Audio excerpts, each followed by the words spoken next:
poetry, not haiku, but poetry, like more full form. I copied William Blake, and it doesn't come through too much in my writing anymore, but it comes through in my ability to point out iambic to an unfortunate extent. Because of course, like I was like, oh, I like the way this sounds, so I wrote it out, and now I can't stop pointing it out to the point where we have a jar at home, and I need to put $1 in it anytime I point out something that was iambic. So, it's like a swear jar. But it's only at home, so when I did it earlier in the kitchen to you, Doesn't count. I'm free. Yeah, well, there's iambic. There's the other thing that will chase you. And I'm going to tell you it now because it's going to be one of those songs you can't get out of your earworm and mode, and you'll just go, shoot! Oh, no. Oh, yeah, I'm going to give you one. It was taught to me by Quincy Troupe. Quincy Troupe being, I think, one of the ultimate jazz poets of the United States, and wrote the book about Miles Davis in the sense of the biography, and he's really when it comes to jazz. He said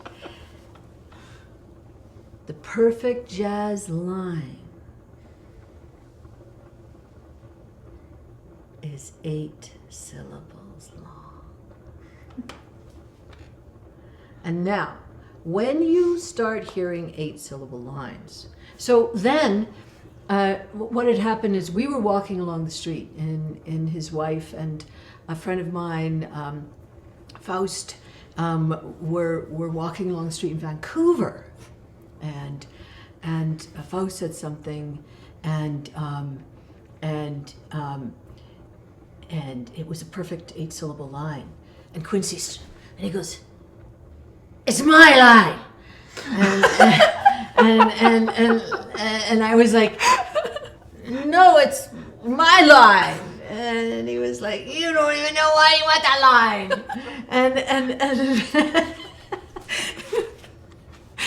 And then that's when he told me, standing there in the middle of the street, that's why you must hang out with poets.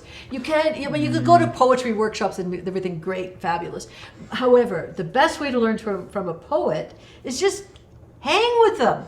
At that time, I had written a poem called "I Am a Closet New Yorker." And I was like, holy shoot, it's 8 syllables long. That's my line now, actually. Yeah, actually, that's my line. And then you start when you hear them, they sing.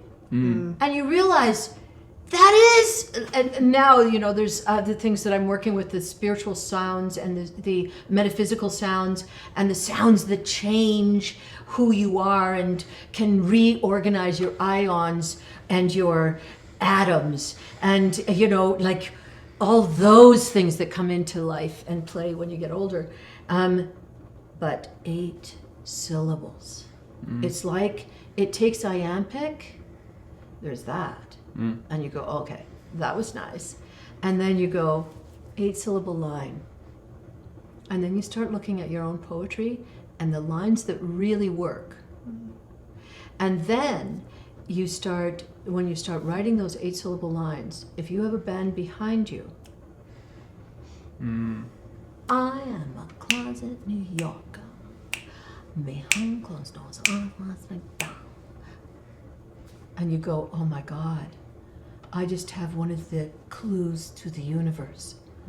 I always knew I could write jazz. Sorry. All right. That was good. That's my line. Okay, do it out loud though, so everyone can hear. I always knew I could write jazz.